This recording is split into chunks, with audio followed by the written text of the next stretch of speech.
Okay, what I want you to do is I want you to forget about what's going on over there, and we're just going to have a chat. Are you cool with that?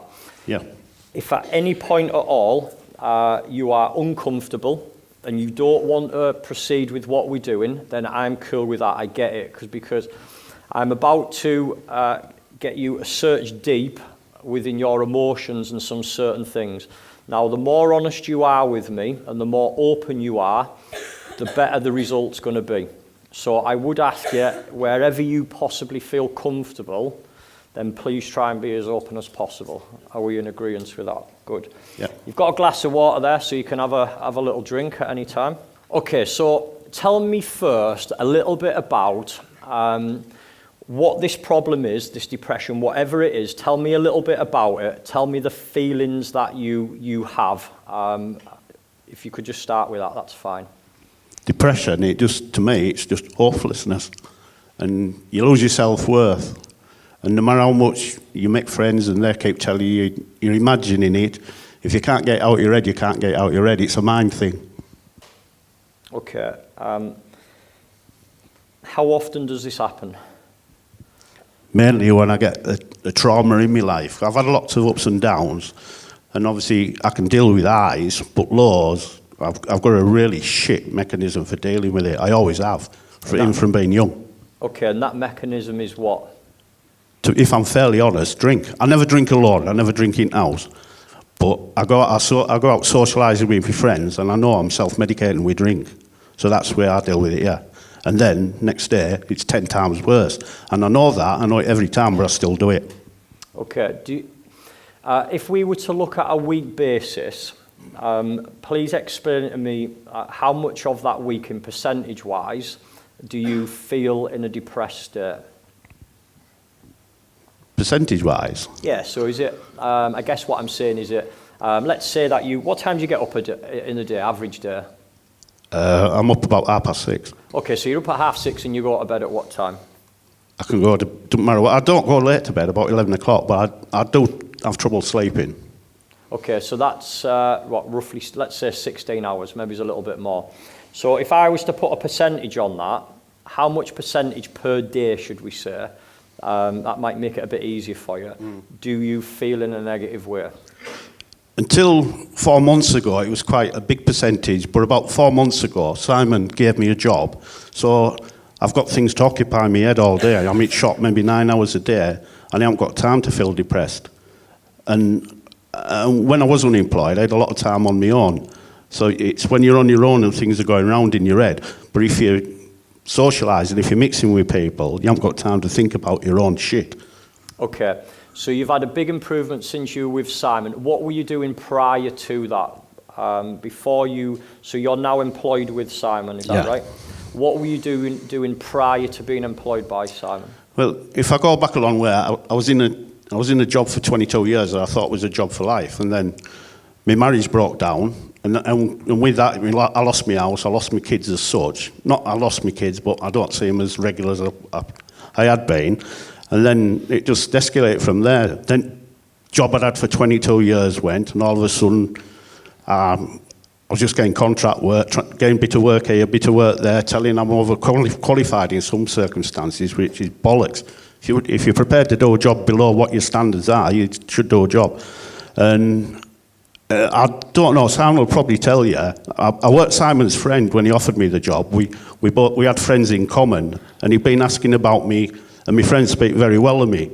And they've only known me 4 years since I went to Saltman. They don't know me from years ago. I've reinvented myself, and they take me for where I are rather than my past. And then Simon, he did take a chance on me, and that gave me a bit of confidence that he'd give me a choice. So that level of depression has got better just having that job and someone believing in you like Simon has. Okay, that's really interesting. So prior to having that job, that percentage was, give me a rough percentage, sorry. Before the job? Yeah, before the job. Probably 80% of the working day. 80% of a working day, okay. Working day? Of the working day, yeah. Now that you're employed with Simon, put a percentage on that roughly. What? I aren't depressed, but then the reason I'm up here is because I shared with you what happened yesterday. Then my dad's dying, so obviously that's going to have an effect, and he's going to make me depressed again. Yeah. And you might think I'm callous. I've come here today, and I could have been on my dad's deathbed, but he might live for the next 3, 4, 5 days, and I've missed this opportunity to try and improve my mindset. So I had to take it. Good. When you've been at your lowest point, explain to me, please, what that was like and what it feels like. What type of thoughts you have and what type of emotions. I think a lot of people would agree to think of the obvious one, suicide. But then it'd be the guilt of the people I leave behind. I mean, I'd hurt me children, I'd hurt my daughter, I'd hurt my grandkids. And it'd be selfish, and although I might feel a bit worthless at times, I'm not that selfish that I don't think about my kids' feelings. Okay, good. If I was to ask you to, could you remember a time when Peter felt really good? So was there a time in your life that things were going really well and Peter felt... Are we talking about ever? Yep.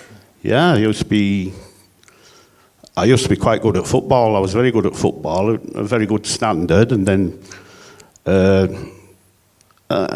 got married, I had children, I was still good at football, and then, I don't know, this might sound daft. When I was working, I had a good job, that 22-year job, my wife had a good job, we raised 3 children, and we had a good standard of living, and you know what, the whole time I had a good standard of living, I was worried about money. And then when things fell apart, like I lost my job, I lost my marriage first, I lost my job, blah, blah, blah. As soon as I had no money never come into the equation. I didn't worry about money, I never had it. People were chasing for me, people who throw loans at me when I was well off. And money was a problem when I thought I couldn't be happy in a relationship and a good job because I was worried about money. And then as soon as it's turned, I never worry about money now. I owe money from past, but it don't bother me. And they can't take much because Simon don't pay me much. Yeah. Oh, we'll work on that as well. In fact, let's do that now. Simon, how much pay rise are you giving this man now?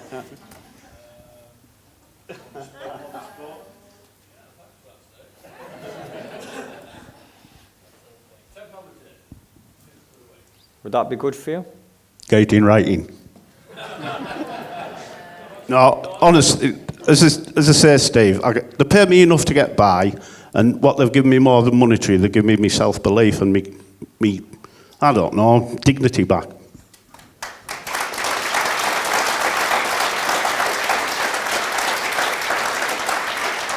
Simon's still going to do that anyway, though, aren't you? So you've just got yourself a pay rise for starters. So that was a good... What, £20 did I say? Don't push it. Okay, I want to ask you another question now. If I was to ask you to rewind back even further, whose love did you search for most in your life?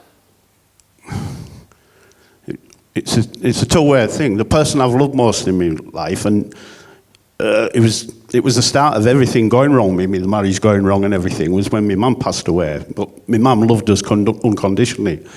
And we mentioned that my dad's in hospital now, but my dad's from a generation, it's not his fault, he's from the age he is and the generation he is. My dad has never been loving towards his children. He's never showed us love, never showed us affection. And I suppose deep down you're striving for that, to be accepted by your dad.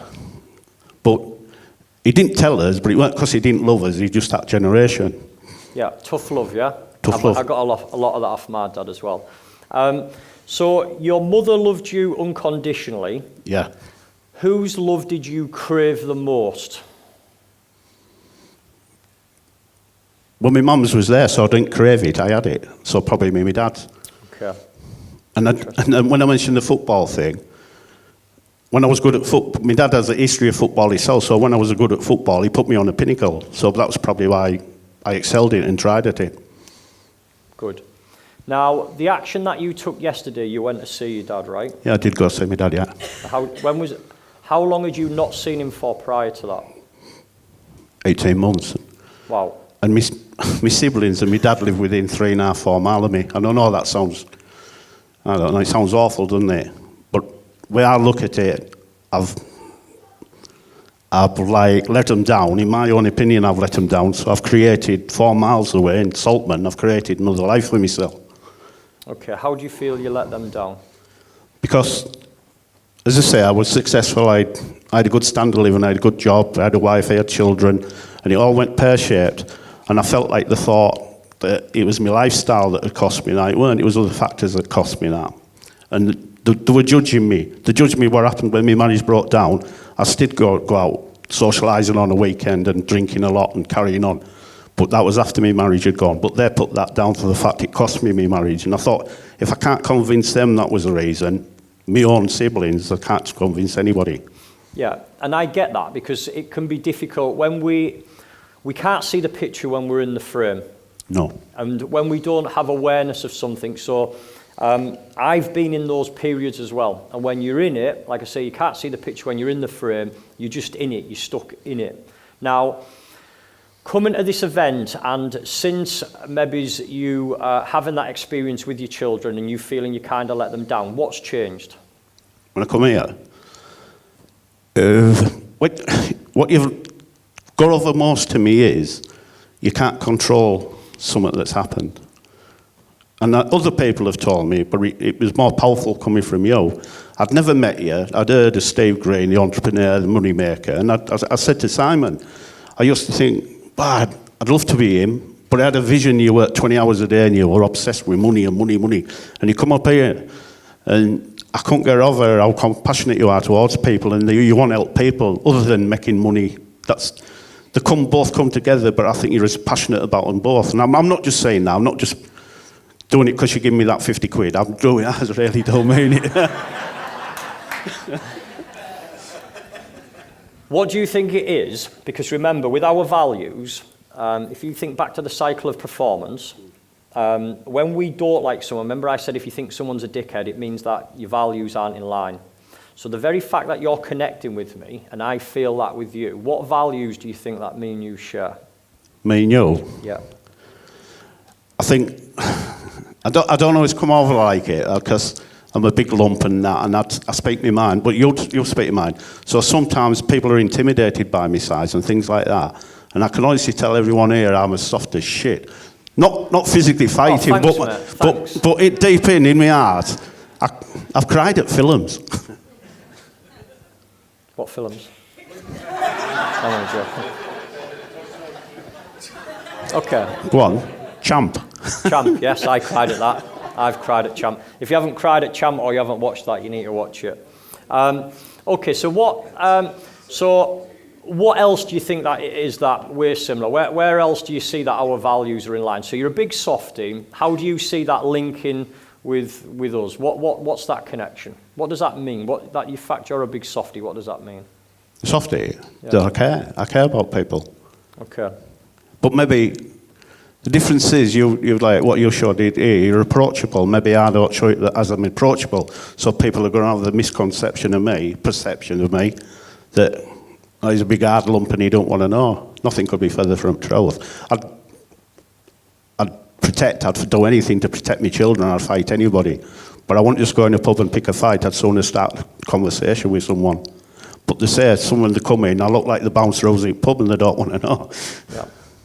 And I can see that. So it's the very fact that you believe our values are in line because you want to give back to people and you're approachable, is that right? Yeah, I'd like to think I'm approachable. Okay, question for you. Was your dad approachable with you? No. Now, thinking with your relationship with your kids, do you think you've maybe repeated some of those behaviours that your dad did? I've made a subconscious, I learned out later it's subconscious, how totally different to me and my children to what my dad is, what's with us. But again, I don't just put that down to me as an individual, I put it down to our generation's a different generation. And it's not soft, it's not stupid to show affection towards your kids, it's not soft to kiss your children. My dad's never kissed me, I don't think he's ever touched my hand. Yeah. I held his hand last night, that's the first time I've had contact with my dad, really, and I kissed my dad on the forehead before I came out. And how did that feel? To me, It felt natural to me. And I thought, my dad weren't conscious of the fact that I did it. And if my dad had been conscious, it wouldn't have happened. My dad wouldn't let him kiss him. But I never felt embarrassed by it. I'm not embarrassed kissing my dad. Good. And you shouldn't be neither. No, I'm not. With your, tell me about your children. I got two lads. Wait, I had a daughter who was very, very intelligent, went off rails. I've got two lads. So two lads. Yeah, one's gone through university. He's got an MA and a BA. The other lad's gone through college. And so my daughter was a tearaway, lots of problems with her. It probably led to breakdown of my marriage, the way we were dealing with her.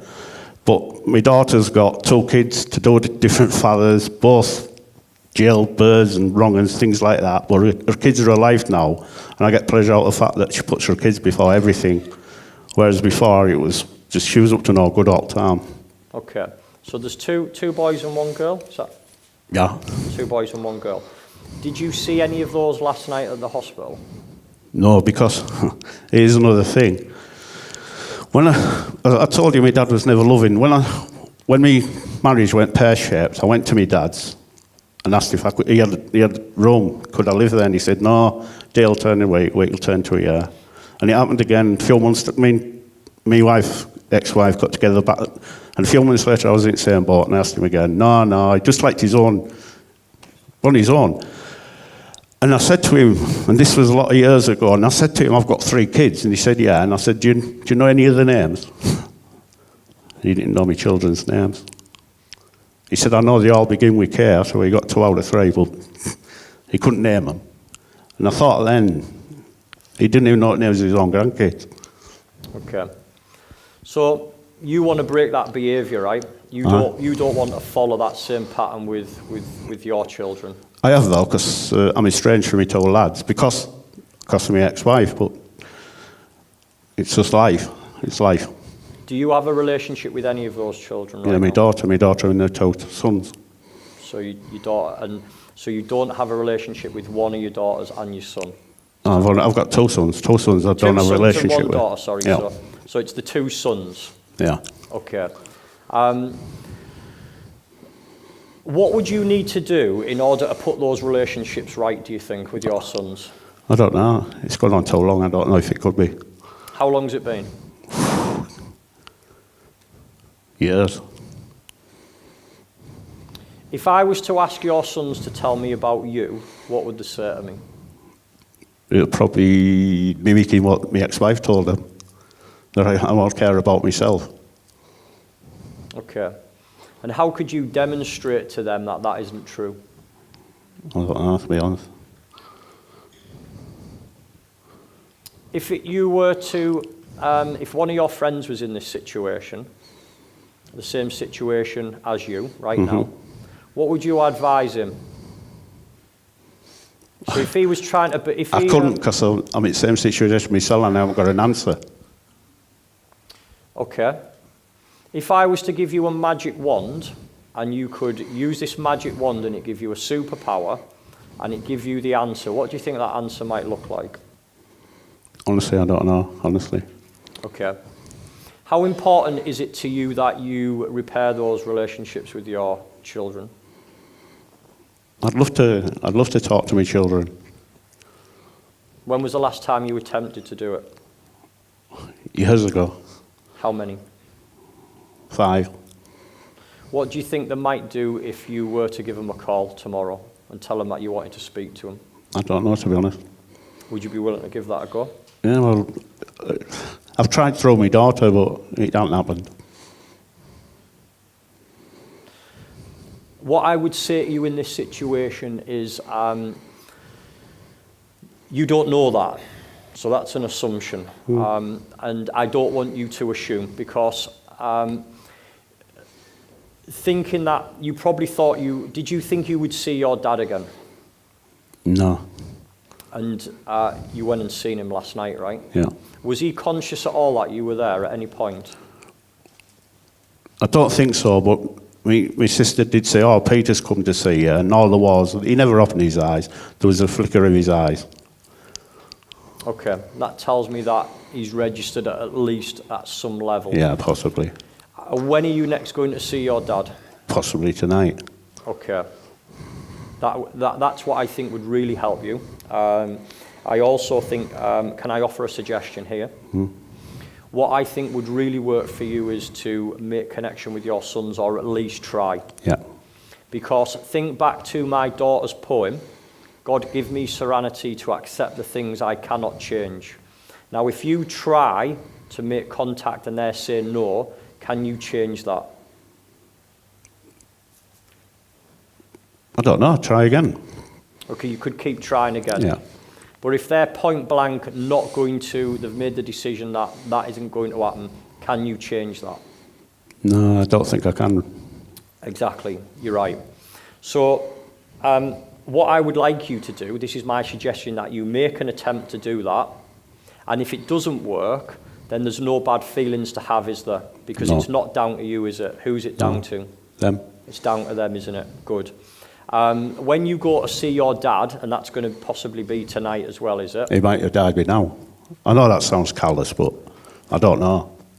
It might be too late. But I did see him last night, so it ain't like you mentioned earlier. I won't be left thinking, if I'd gone, I could have seen him. I did see him yesterday. And that's massive. And Yeah, it is, yeah. I would like to just give him a round of applause for that to start.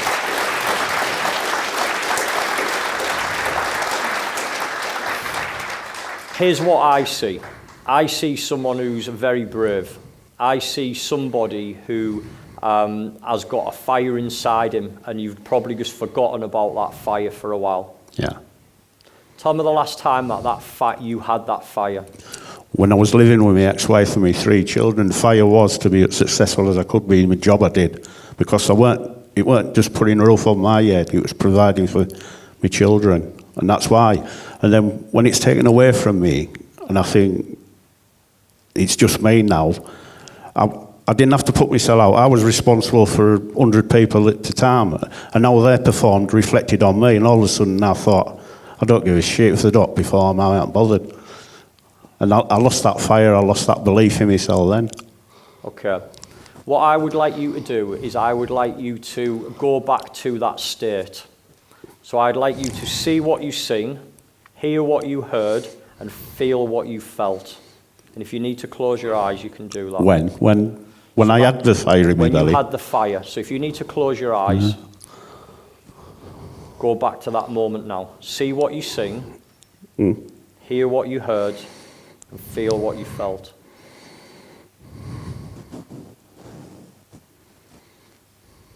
You're not there. Go back to the state. Hear what you heard. Feel what you felt. See what you've seen.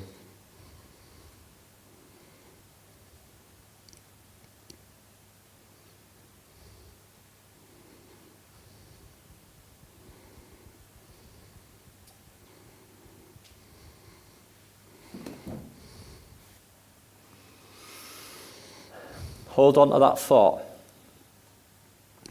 Really take yourself there. Hear what you heard. See what you seen. Feel what you felt.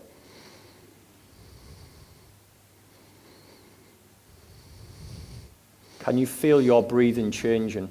Yeah, and I'm not just saying it, yeah. Can you see the physiology in your body changing? Yeah. That is inside you at any moment at all.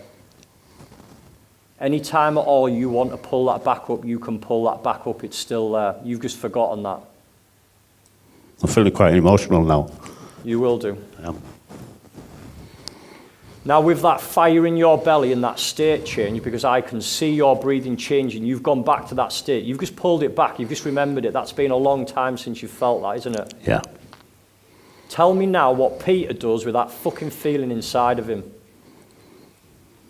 What, to move on, future? Yes. What does the future look like? Hold on to that state. Stop negative thoughts keeping me back. Stop Good. having negative thoughts. Or if I have negative thoughts, outweigh them with more positive thoughts. Good. And what's that going to look like? What type of behaviour, what type of actions are you going to take? But they've already started. I'm doing my best at Simon's. I'm putting a lot of effort into that. I'll try and mend broken bridges with my children. And I'll get my confidence back. It ain't arrogance, it's confidence in my ability to do things. Give him a round of applause. Thank you very much.